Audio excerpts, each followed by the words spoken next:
పాశుపత శైవం భారతదేశమంతా విస్తరించింది. తాత్వికపరమైన భేదాలతో కాలాముఖ కాపాలిక శాఖలుగా విడిపోయింది. ఆ రహస్యమైన పూజా విధానాలతో కాపాలిక ఆరాధన కొన్ని ప్రాంతాల్లో ఉంది. ప్రత్యాభిజ్ఞ వర్గం కాలాముఖ ఉపశాఖకు కారణమైంది. కాలాముఖులు తర్వాతి కాలంలో సాత్వికపరమైన ఆలోచనలతో ఆరాధనా పద్ధతిలో దేవాలయాలు, మఠాలను నిర్మించినారు. 6వ శతాబ్దం నుంచి మొదలైనటువంటి ఈ కాలాముఖ ప్రస్థానం 9 నుంచి 13 శతాబ్దాల మధ్య తెలుగునాట బాగా విస్తరించి అత్యద్భుతమైన దేవాలయ నిర్మాణాలు, అద్భుతమైన శిల్పాలను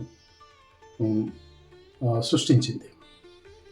అయితే వీటిలో కూడా కాలాముఖుల్లోని ఆరాధనా పద్ధతిలో భేదాలతో ఉన్నటువంటివి కాలాముఖ వాటిని పరిషత్తులు అంటారు. ఒకటి సింహ పరిషత్తు, 2 శక్తి పరిషత్తు. మళ్ళీ వాటిలో పర్వతావళి, భుజంగావళి శాఖలు అని ఉపశాఖలు ఉన్నాయి. కాలాముఖుల్ని ప్రస్తావించిన శాసనాలు తెలంగాణలో చాలా చోట్ల లభించినాయి. ఎక్కువగా అవి కళ్యాణ చాళుక్యుల కాలంలో ఉన్నాయి. అట్లాంటి కాలాముఖులకు సంబంధించినటువంటి ఒక అపురూపమైన శిల్పం సిద్దిపేట జిల్లా దుబ్బాక గ్రామంలో వెలుగు చూసింది. ఆ గ్రామంలో ఆ గ్రామ స్థానికుడు యూట్యూబర్ అయినటువంటి సిరిపురం నరేందర్ ఈ శిల్పాన్ని వెలుగులోకి తెచ్చాడు. ఆ గ్రామంలో విఠలేశ్వరాలయంగా వెలువడుతున్నటువంటి ఒక శివాలయంలో శివలింగం ఉండే పానవట్టం, చతురస్రాకార పానవట్టం మీద కాళికాదేవి సమేతంగా ఆసీనుడైనటువంటి యోగ భైరవుణ్ణి చూడడం జరిగింది.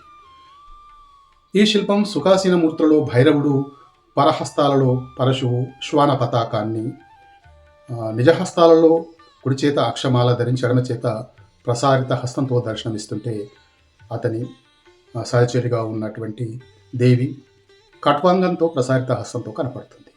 ఈ శిల్పాల ద్వయం, ఈ విగ్రహాల జంట ప్రతిమా లక్షణాల పరంగా యోగ భైరవ కాళికలని ప్రతిమా లక్షణవేత్త కొత్త తెలంగాణ చరిత్ర బృందం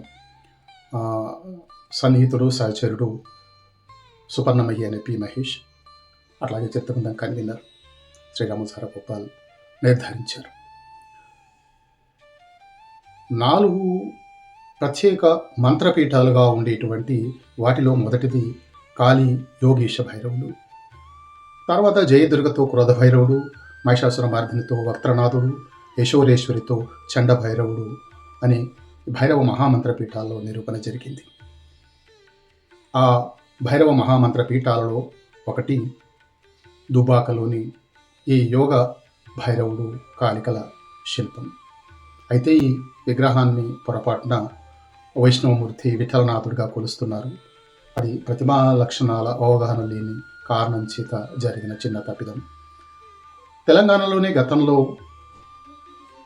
ఏదులాబాదులో 9 తలల చండ భైరవుడు, ఇంద్రేశంలో దశానుండైనటువంటి స్వచ్ఛంద భైరవుడు, వాటిని గుర్తించడం జరిగింది. ఇవి గొప్ప భైరవ మంత్రపీఠాలు. ఇప్పుడు దుబాకలో 3వ భైరవ మంత్రపీఠాన్ని గుర్తించడం జరిగింది.